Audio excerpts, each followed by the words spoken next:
Quand une fillette paralysée s'approche des grilles du palais et fait un geste subtil à l'un des gardes royaux, il n'y résiste pas et sort de sa posture de plusieurs années de service, surprenant tous les touristes présents. Le mardi matin à Londres a commencé sous un ciel gris, typique d'octobre. Une longue file de touristes se formait déjà devant le palais de Buckingham, caméras prêtes à capturer la célèbre relève de la garde. Parmi eux se trouvait la famille Oliveira, du Brésil. Carlos, son épouse Marina et leur fille Emma, 9 ans. Profite et abonne-toi déjà à la chaîne. Laisse ton like et ton commentaire pour que je puisse te rendre l'appareil avec un joli cœur. Emma était dans un fauteuil roulant spécial, rose et couvert d'autocollants de licorne. Elle avait une paralysie cérébrale depuis la naissance, conséquence de complications à l'accouchement qui avaient privé son cerveau d'oxygène pendant une période critique. Les médecins avaient dit qu'elle ne marcherait jamais, qu'elle aurait du mal à parler, que ses capacités motrices seraient sévèrement limitées. Mais Emma était une battante. À 9 ans, elle pouvait communiquer avec des phrases courtes, bouger les bras avec un effort considérable, et elle avait un sourire qui illuminait n'importe quel endroit. « Maman, ils sont vrais ?» demanda Emma, sa voix traînante mais compréhensible, en pointant les gardes dans leurs uniformes rouges impeccables. « Oui, ma fille, » répondit Marina, en poussant le fauteuil plus près des grilles. « Ce sont de vrais soldats qui protègent la reine. » Carlos s'agenouilla à côté du fauteuil d'Emma. « Tu vois le grand chapeau ? Il est fait de poils d'ours, et il reste là sans bouger pendant des heures. » Emma observa, fascinée. Son garde préféré se trouvait juste devant, un homme grand au visage sérieux. Elle ne le savait pas, mais il s'appelait David Fletcher. Il avait 26 ans et servait dans la garde royale depuis 4 ans. Avant cela, il avait accompli 2 missions au Moyen-Orient et portait une cicatrice dans le dos laissée par des éclats de grenades qui avaient failli le tuer dans une embuscade près de Kaboul. « Il ne cligne pas des yeux, » dit Emma, émerveillée. « C'est son travail, » expliqua Carlos. « Il s'est beaucoup entraîné pour réussir à rester comme ça, si calme et si fort. » Emma étudia David avec une intensité que seuls les enfants possèdent. Elle voyait en lui quelque chose que les autres touristes ne voyaient pas. Alors que la plupart des gens prenaient des selfies et riaient, faisant des blagues sur les gardes comme étant des robots ou des statues, Emma voyait une personne réelle. Elle voyait la discipline, l'effort, le but. « Il doit être fatigué, » dit-elle doucement. Marina sentit un pincement au cœur. Sa fille, qui luttait chaque jour avec un corps qui n'obéissait pas à son esprit, reconnaissait l'effort physique d'une manière que les autres n'arrivaient pas à voir. Emma savait ce que cela signifiait de forcer les muscles à faire ce que vous vouliez. Elle connaissait l'endurance et la détermination. La foule grandissait. Un groupe d'adolescents essayait de faire rire le garde en faisant des grimaces et des danses étranges. David ne réagit pas, les yeux fixés sur un point lointain, posture impeccable. Mais intérieurement, il était conscient de tout, classant les comportements, évaluant les menaces potentielles, maintenant une discipline que des années d'entraînement avaient incrustée jusque dans ses os. « Papa, » dit soudain Emma, « je peux m'approcher davantage ?» Carlos regarda Marina, qui acquiesça. Ils avaient appris depuis longtemps à ne pas limiter Emma plus que strictement nécessaire. Elle faisait déjà face à suffisamment de limites imposées par son propre corps. Carlos poussa le fauteuil avec soin à travers la foule. Certaines personnes s'écartèrent avec des regards de pitié. D'autres ne remarquèrent même pas, trop occupées avec leur téléphone. Mais une dame britannique âgée sourit chaleureusement à Emma et lui fit de la place. « Quelle jolie petite fille !» dit-elle à Marina. « Ses yeux sont si expressifs. » Marina sourit, fière. Les yeux d'Emma étaient vraiment spéciaux. D'un brun profond, toujours attentif, toujours en train d'observer. Parce qu'Emma ne pouvait pas bouger facilement, Elle avait développé une capacité extraordinaire à remarquer des détails que les autres ignoraient. Maintenant, à seulement 2 mètres de David Fletcher, Emma observait avec une concentration totale. Elle vit un petit muscle se contracter dans sa mâchoire. Elle vit le léger tremblement dans ses jambes à force de rester debout si longtemps.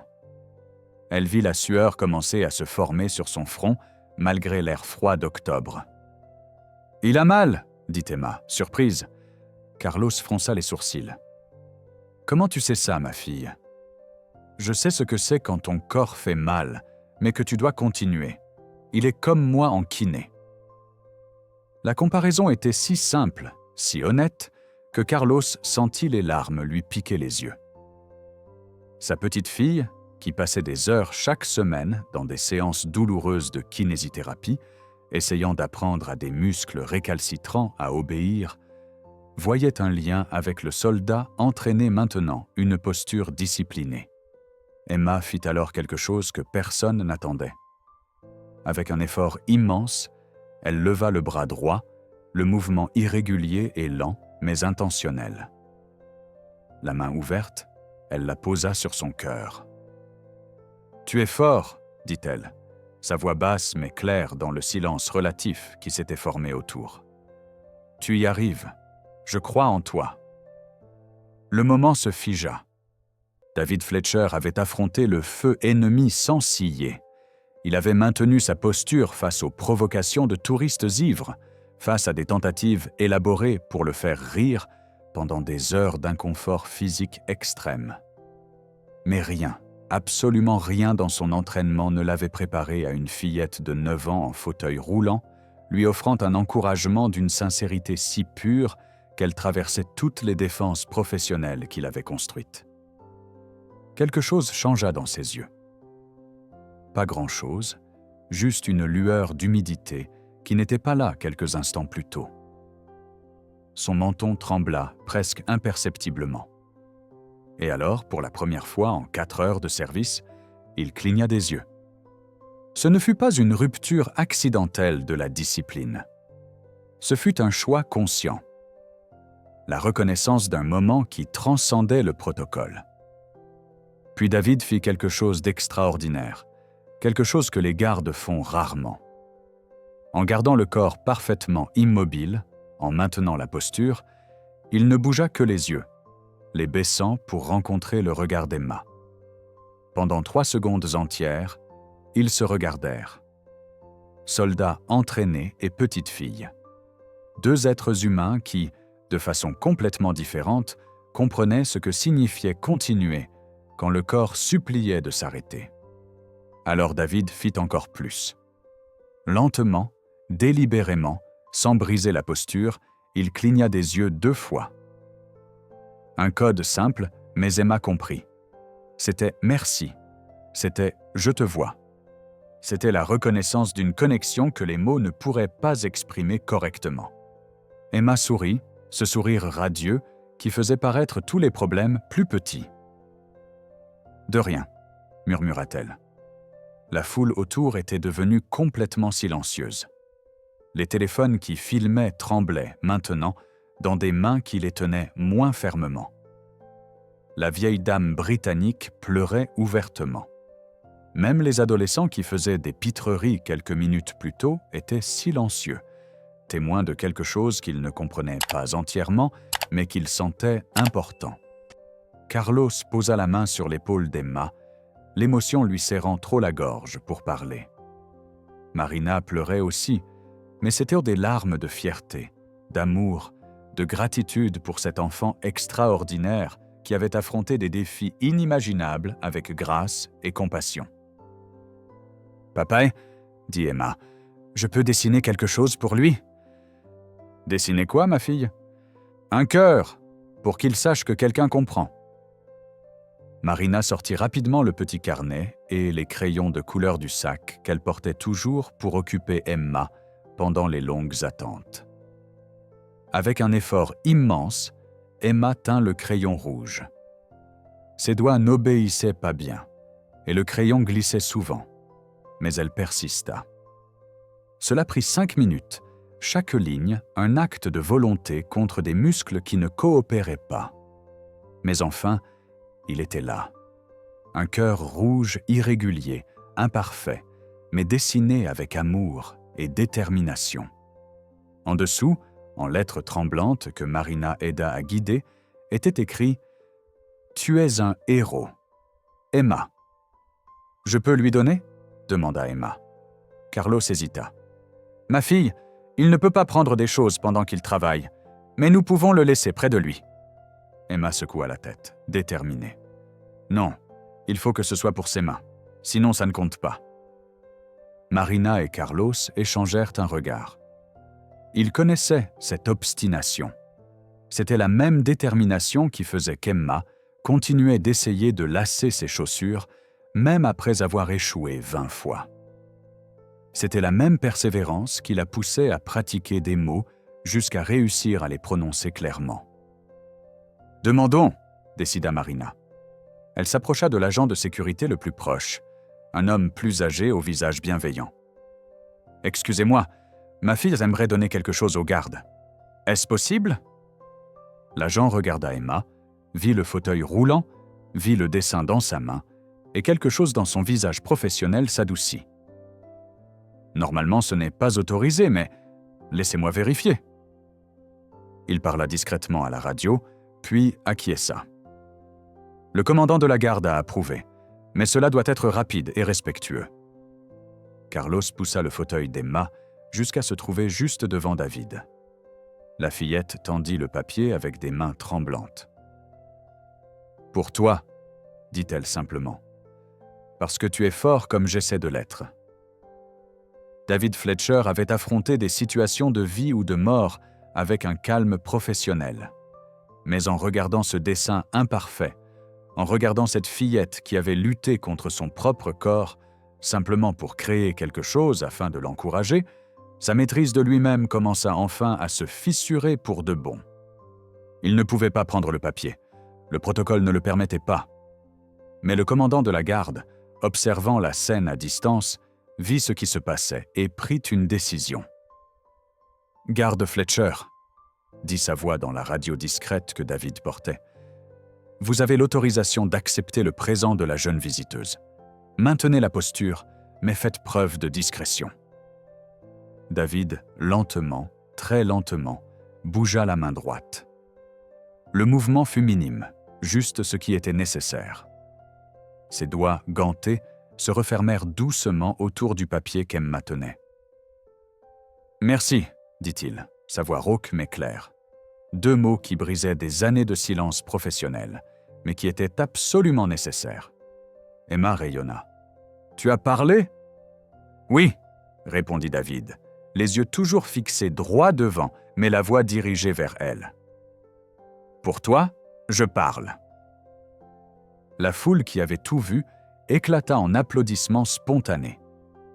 Ce n'était pas un applaudissement pour un spectacle ou un divertissement.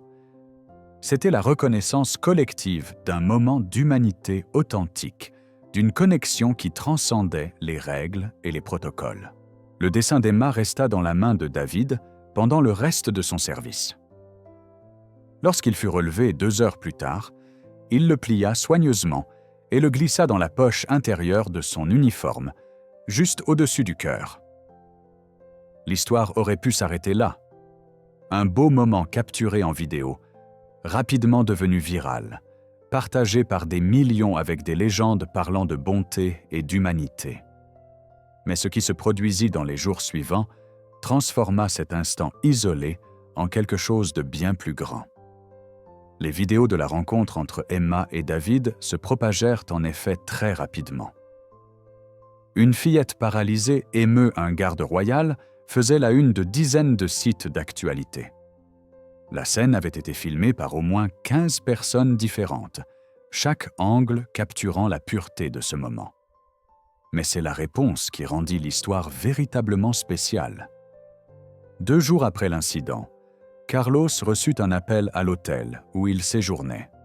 Il venait du service de presse du palais de Buckingham. « Monsieur Oliveira », dit une voix féminine polie, « nous vous contactons au sujet de la rencontre de votre fille avec le garde Fletcher. le palais souhaiterait vous inviter à une visite privée, si cela vous intéresse. » Carlos faillit laisser tomber le téléphone. « Une visite privée? Au palais? » « Oui, monsieur. Le garde Fletcher en a fait la demande personnelle, et compte tenu du caractère extraordinaire du moment, l'autorisation a été accordée. Votre fille a touché beaucoup de personnes par son geste de bonté. » Quand Carlos l'annonça à Emma, elle ne comprit pas entièrement l'ampleur de la chose. Pour elle, c'était simple. « Je vais voir mon ami David? »« Oui, ma fille. Tu vas revoir le soldat. »« Je dois lui apporter un meilleur cadeau, » décida Emma immédiatement. Ce dessin était moche. « Emma !»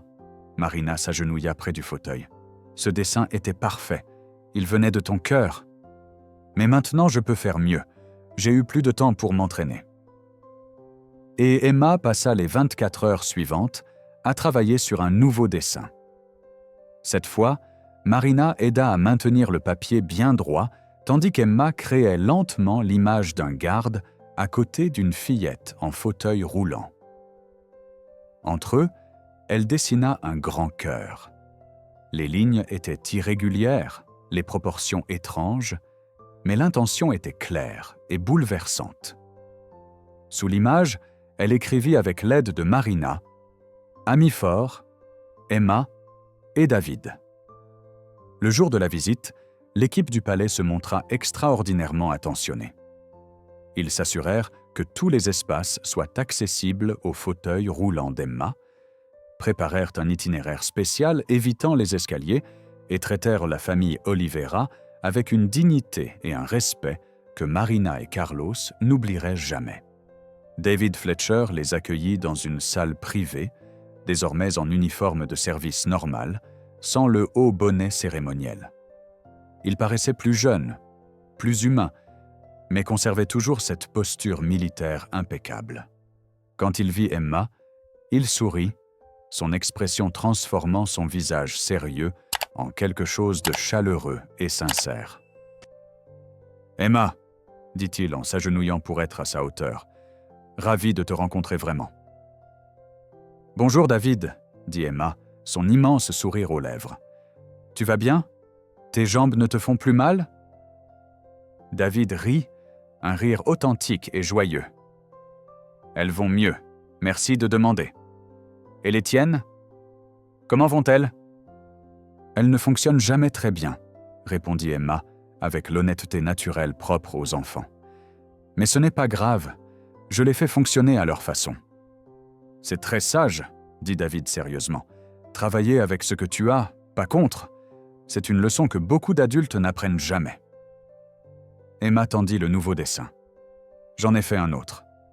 Celui-ci est meilleur. » David le prit avec précaution, étudiant chaque ligne irrégulière, chaque couleur choisie. « Emma, c'est le plus beau cadeau que j'ai jamais reçu. Puis-je garder celui-ci aussi? »« Tu as gardé le premier ?» demanda Emma, surprise et ravie. « Je le garde ici, » dit David en touchant sa poitrine sur son cœur. « Toujours. Quand l'entraînement est dur ou quand je me sens fatigué, je pense à ton dessin. Je pense à toi travaillant si dur pour le faire. Et ça me rappelle pourquoi je continue. » Emma réfléchit un instant. « Pourquoi tu continues ?» David considéra la question avec le sérieux qu'elle méritait. « Parce que servir a un sens. Cela signifie protéger les gens, représenter quelque chose de plus grand que moi-même. Comme toi, qui continue la kiné même quand ça fait mal, parce que cela signifie progrès, croissance, ne pas abandonner. »« C'est pareil !» s'exclama Emma. « Nous deux, on n'abandonne pas !»« Exactement !» acquiesça David. « Nous sommes tous les deux des combattants. » Carlos s'éclaircit la gorge, l'émotion lui serrant trop la poitrine pour parler facilement. « Garde Fletcher, David, je n'arrive pas à exprimer ce que cette rencontre signifie pour notre famille. Emma affronte tant de défis, et voir quelqu'un comme vous reconnaître sa force. » « Monsieur Oliveira, » l'interrompit David avec douceur. « C'est moi qui devrais vous remercier. Emma m'a rappelé quelque chose d'important que j'étais en train d'oublier. La discipline et le protocole sont importants, mais l'humanité et la connexion le sont encore davantage. Elle a vu au-delà de l'uniforme, jusqu'à la personne à l'intérieur. Combien d'adultes font cela? Marina pleurait en silence, mais c'était des larmes de bonheur. Voir sa fille traitée non pas avec pitié, mais avec un respect et une admiration sincère était un cadeau rare et précieux. « Emma, » dit David, « puis-je te montrer quelque chose ?» Il sortit de sa poche un petit insigne militaire en métal, portant l'emblème de la garde royale. C'est un insigne spécial. Seuls les gardes qui ont accompli des missions sur le champ de bataille le reçoivent. J'aimerais que tu le gardes. Emma regarda l'insigne, puis David. « Mais il est à toi. Tu l'as gagné. Et maintenant je te le donne. Parce que toi aussi, tu es une soldate, Emma. Tu mènes tes combats chaque jour et tu le fais avec courage et bonté. Cela mérite d'être reconnu. » Il fixa soigneusement l'insigne sur le chemisier d'Emma. « Maintenant, tu es membre honoraire de la garde royale. » Emma toucha l'insigne avec des doigts tremblants, les larmes coulant sur son visage. « Pour de vrai ? Pour de vrai !» confirma David. Ce qui se passa ensuite fut spontané et profondément émouvant. David, toujours agenouillé, ouvrit les bras pour offrir une étreinte. Emma, avec un effort immense, pencha son corps vers l'avant dans son fauteuil, utilisant chaque parcelle de contrôle musculaire qu'elle possédait. Quand ils s'enlacèrent, il n'y avait ni spectacle, ni mise en scène. C'étaient simplement deux êtres humains reconnaissant l'un chez l'autre une forme de force qui va au-delà des muscles ou de l'entraînement, une force de l'esprit qui persiste lorsque le corps veut abandonner. Le personnel du palais présent, des professionnels entraînés à garder leur sang-froid, ne parvint pas à retenir ses larmes. Un photographe officiel captura le moment, une image qui serait plus tard utilisée dans une campagne caritative pour les enfants ayant des besoins particuliers. Mais à cet instant, dans cette salle, il ne s'agissait ni de publicité ni d'image. Il s'agissait d'une connexion humaine authentique. Lorsqu'ils se séparèrent enfin, David dit « Emma, puis-je te poser une question ?»« Oui. Que veux-tu être quand tu seras grande ?» Emma n'hésita pas. Kinésithérapeute, pour aider d'autres enfants comme moi, pour leur montrer qu'ils peuvent être forts. David acquiesça sérieusement. « Tu seras excellente, parce que tu comprends. Et parfois, comprendre est plus important que n'importe quelle technique. » Avant de se dire au revoir, David donna à Emma son adresse e-mail personnelle. « Écris-moi, dis-moi comment se passe la kiné. Partage tes victoires, même les petites. Je veux le savoir. »« Tu répondras ?» demanda Emma. « Toujours, » promit David. « Nous sommes amis maintenant. Et les amis se soutiennent. » L'amitié entre David Fletcher et Emma Oliveira grandit d'une manière que personne n'aurait pu prévoir. Les emails devinrent réguliers. Emma écrivait à propos de sa kinésithérapie, de petites victoires comme réussir à tenir une cuillère plus fermement ou à prononcer des phrases complexes sans buter. David répondait avec des mots d'encouragement, partageant parfois ses propres difficultés liées à l'entraînement physique ou à des moments de doute. « Aujourd'hui, j'ai réussi à marcher 3 pas avec le déambulateur », écrivit Emma un jour. « Maman a pleuré, papa a filmé, je suis fatiguée mais heureuse. »« 3 pas, ce sont 3 victoires, » répondit David. « Chaque pas que tu fais est la preuve de ta force. Je suis fier de toi, mon ami. » Mais cette correspondance révéla aussi quelque chose de plus profond. David commença à s'ouvrir sur ses propres combats, d'une manière qu'il faisait rarement avec qui que ce soit. « Aujourd'hui, j'ai eu une séance avec le thérapeute pour le PTSD », écrivit-il un jour. « J'ai encore des cauchemars à propos de l'embuscade à Kaboul. Parfois, je me réveille en panique, pensant que j'y suis encore. Ton kiné t'aide à traiter la douleur physique. Mon thérapeute m'aide à traiter la douleur émotionnelle. En cela aussi, nous sommes pareils. Nous travaillons tous les deux à guérir. » Emma, avec l'aide de Marina, répondit « Les cauchemars font peur. Moi aussi, j'en ai parfois. Maman me dit que c'est normal d'avoir peur, mais que ce n'est pas normal d'abandonner. Tu n'abandonneras pas. Je le sais. Tu es trop fort. » La correspondance se poursuivit pendant des mois. quand Emma réussit à rester debout seule pendant 10 secondes, David envoya une vidéo de lui et d'autres gardes en train d'applaudir. Quand David atteignit ses 5 ans de service, Emma lui envoya un dessin commémoratif. Mais leur relation alla bien au-delà des messages. 6 mois après leur première rencontre, David utilisa ses vacances pour se rendre au Brésil. Il voulait voir Emma dans son environnement naturel, mieux comprendre son quotidien. La visite fut une révélation pour eux deux. David assista à une séance de kinésithérapie d'Emma. Il observa pendant qu'elle traversait des exercices douloureux, tandis que la thérapeute, douce mais ferme, la poussait au-delà de sa zone de confort. Il vit les larmes couler sur son visage pendant qu'elle forçait des muscles récalcitrants à obéir. Il vit une détermination qui rivalisait avec tout ce qu'il avait jamais vu sur un champ de bataille. « C'est l'une de mes patientes les plus courageuses », dit la kinésithérapeute à David. La plupart des enfants doivent être convaincus de continuer. Emma doit être convaincue de s'arrêter. Elle veut toujours faire un exercice de plus, toujours essayer encore une fois. Après la séance, quand Emma était épuisée, David s'assit à côté d'elle. « Tu me fais honte », dit-il doucement. Emma le regarda, confuse. « Pourquoi ? » « Parce que je me plains quand l'entraînement est dur, quand on doit courir 20 km ou faire 100 pompes. Mais nos corps fonctionnent, nos muscles répondent. Toi, tu luttes contre un corps qui ne coopère pas et tu n'abandonnes jamais. C'est un courage au-delà de tout ce que j'ai jamais vu. »« Ce n'est pas du courage, » dit Emma simplement. « C'est juste ce qu'il faut faire. Comme toi, rester immobile au palais. Ce n'est pas du courage, c'est juste ton travail. » David secoua la tête en souriant. « Emma, c'est exactement ça le courage.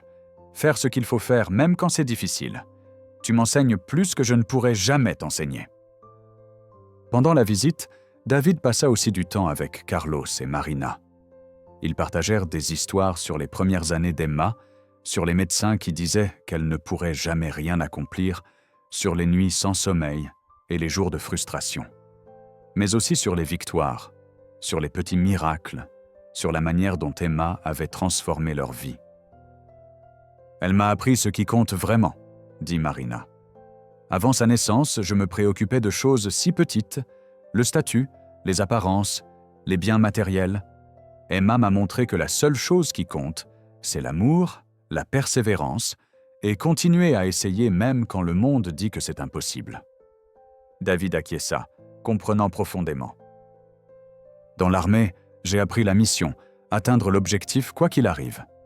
Mais Emma m'a appris que parfois, la mission n'est pas une grande victoire. Parfois, c'est se lever chaque jour et donner le meilleur de soi, même quand le meilleur change d'un jour à l'autre. » Le dernier jour de la visite, Emma fit une présentation spéciale. Avec un effort immense et des mois de pratique, elle avait préparé un petit discours. Debout avec l'aide du déambulateur, tremblante d'effort mais déterminée, elle parla. « David, toi, tu m'as fait un cadeau.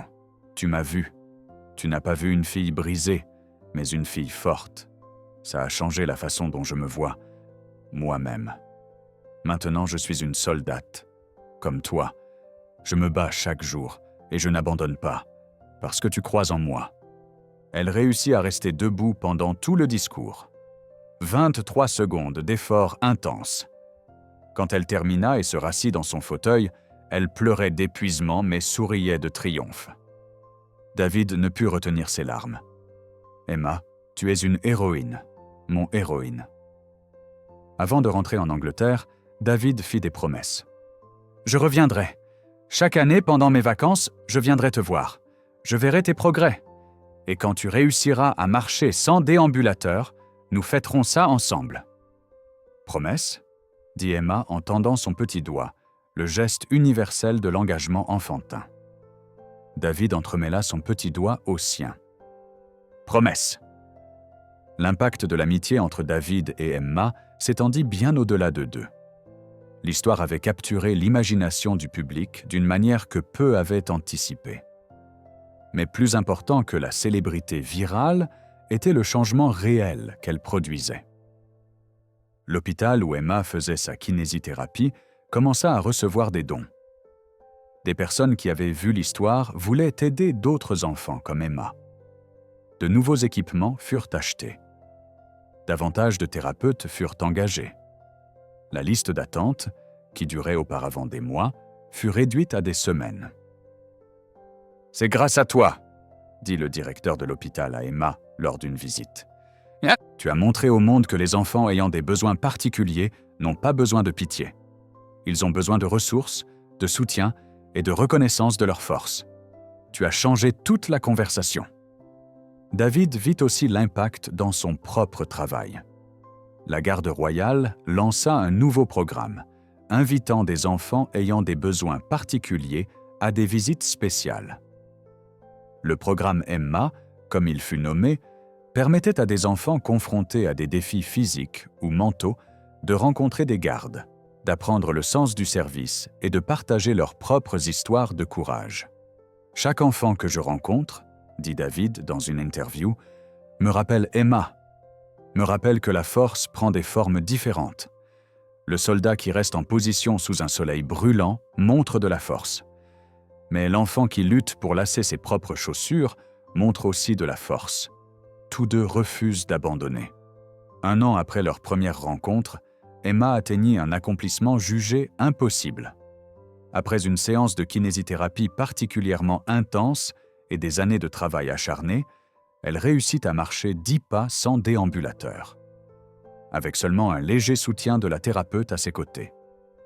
10 pas que les médecins avaient dit ne jamais arriver. Carlos filmait, les larmes coulant sur son visage. Marina criait de joie. Et Emma, après avoir accompli le 10e pas, regarda la caméra et dit « Pour David, j'y suis arrivé. » La vidéo fut envoyée immédiatement. David était en service lorsqu'il l'a reçue et pour la seconde fois de sa carrière, il rompit le protocole. Pas beaucoup, juste l'instant de regarder le téléphone que son collègue lui montra discrètement, l'instant de voir Emma marcher, l'instant d'essuyer des larmes qu'il ne pouvait retenir. Son commandant, qui avait tout vu, posa simplement la main sur son épaule.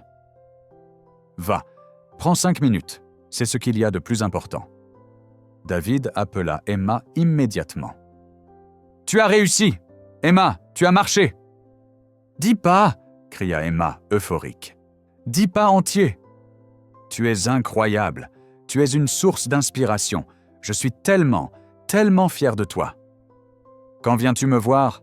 Je veux te le montrer en personne. » « Dans 3 mois, promit David, et nous marcherons ensemble. Nous ferons la promenade pour laquelle tu as tant travaillé. » Et 3 mois plus tard, ils firent exactement cela. David retourna au Brésil et, dans un parc près de la maison d'Emma, il marcha à ses côtés.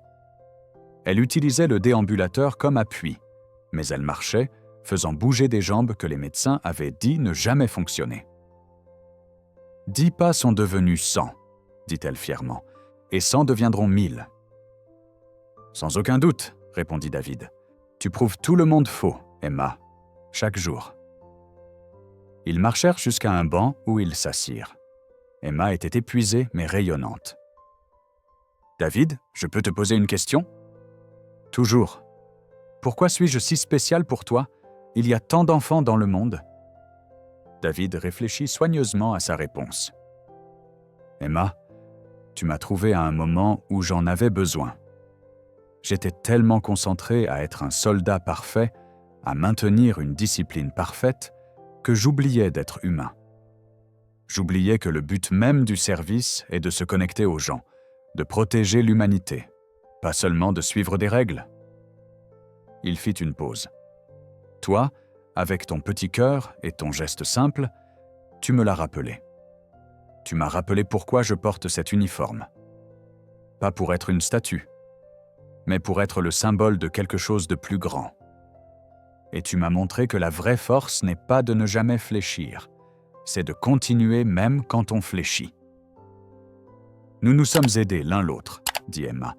Tu m'as montré que je suis forte. Je t'ai montré que c'est normal d'être humain. » Exactement. Ils s'assirent dans un silence confortable, regardant d'autres enfants jouer dans le parc. Certains couraient, d'autres sautaient. Certains étaient en fauteuil roulant comme Emma l'avait été autrefois.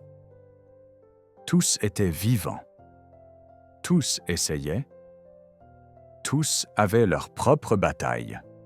« David, » dit Emma, « quand je serai grande et que je serai kinésithérapeute, j'aurai une photo de toi sur le mur, pour montrer aux enfants que être fort ne signifie pas être parfait, cela signifie ne pas abandonner. Et moi, j'aurai ton dessin sur le mur, » répondit David, pour me rappeler que la bonté et le courage prennent des formes que l'on n'attend pas. L'histoire d'Emma et de David continua d'inspirer des millions de personnes.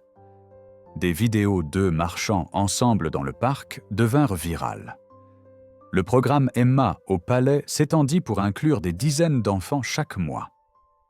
Des campagnes caritatives récoltèrent des millions pour des équipements de kinésithérapie et la recherche. Mais pour les 2 personnes au centre de tout cela, l'importance réelle résidait dans l'amitié qu'ils avaient construite. Une amitié fondée sur le respect mutuel, sur la reconnaissance de forces différentes, sur la compréhension que nous menons tous des combats que les autres ne voient pas. 5 ans après leur première rencontre, Emma, désormais âgée de 14 ans, retourna à Londres. Elle marchait maintenant avec une canne, pas encore parfaitement mais de façon indépendante. Et elle était là pour un événement spécial. David recevait une distinction pour son travail avec le programme Emma et pour des années de service distingués. La cérémonie eut lieu au palais de Buckingham, formelle et traditionnelle. Mais lorsque vint le moment pour David de recevoir la médaille, il demanda quelque chose de non traditionnel. « J'aimerais qu'une jeune amie à moi me rejoigne, » dit-il. « Emma Oliveira, qui m'a appris plus sur le courage que n'importe quel champ de bataille. » Emma marcha vers lui, chaque pas délibéré, mais confiant. La foule observa dans un silence respectueux. Lorsqu'elle arriva à ses côtés, David s'agenouilla pour être à sa hauteur. « Cette médaille est autant la tienne que la mienne, » dit-il, « parce que tu m'as inspiré à être un meilleur soldat, une meilleure personne. » Emma sourit, ce sourire qui illuminait n'importe quel lieu. Nous nous inspirons mutuellement. C'est comme ça que fonctionne l'amitié. Après la cérémonie, les journalistes voulèrent des interviews. Ils voulèrent des titres sur la fillette miraculeuse et le soldat héroïque. Mais Emma et David évitèrent cela, préférant passer du temps ensemble, marcher dans les jardins du palais, parler de la vie, des rêves, de l'avenir. « Tu veux toujours être kinésithérapeute ?» demanda David. « Oui, je commence l'université l'année prochaine. C'est un programme spécial pour les personnes en situation de handicap qui veulent travailler dans le domaine. J'aiderai des enfants comme j'étais. »« Comme tu es, » corrigea David. « Tu es toujours cette personne. Simplement une version qui a fait plus de pas. » Emma rit. « C'est vrai ? Et toi ? Tu seras toujours garde ? » ?»« Encore 2 ans. Ensuite, je formerai de nouveaux gardes. Je leur enseignerai non seulement le protocole, mais aussi l'humanité, grâce à toi. »« Grâce à nous ?» corrigea Emma. Ils trouvèrent un banc tranquille, loin des caméras et de l'attention. Pendant un instant, ils n'étaient que 2 personnes ayant trouvé l'un chez l'autre quelque chose de précieux. Une reconnaissance authentique, une amitié véritable et le rappel constant que la force existe sous des formes infinies. « David, » dit Emma doucement, « merci de m'avoir vu, de croire en moi, d'être mon ami. »« Emma, » répondit David, « merci de me rappeler d'être humain, de montrer que les moments les plus importants sont ceux où l'on choisit la connexion plutôt que le protocole, d'être mon inspiration. » Ils s'embrassèrent, non pas pour la dernière fois, mais pour l'une des nombreuses fois à venir. Car leur amitié ne portait pas sur un moment viral ni sur un titre inspirant. Elle parlait de 2 personnes qui, contre toute attente, avaient trouvé l'une chez l'autre exactement ce dont elles avaient besoin. Exactement au moment où elles en avaient besoin. Et cela, plus que n'importe quelle médaille ou reconnaissance publique, était une véritable victoire. Et vous ? Avez-vous déjà été touché par un simple acte de bonté qui a changé votre perspective ? Si cette histoire a touché votre cœur, n'oubliez pas de mettre un like sur cette vidéo et de vous abonner à la chaîne pour plus d'histoires inspirantes comme celle-ci. Si vous êtes arrivé jusqu'ici, écrivez le mot « garde du bien » dans les commentaires pour que je puisse vous laisser un joli cœur. Et dites-moi, avez-vous déjà été témoin ou vécu un acte de bonté qui a changé votre vision de la vie et des relations? Activez la cloche de notification pour ne manquer aucune de nos prochaines histoires du trône.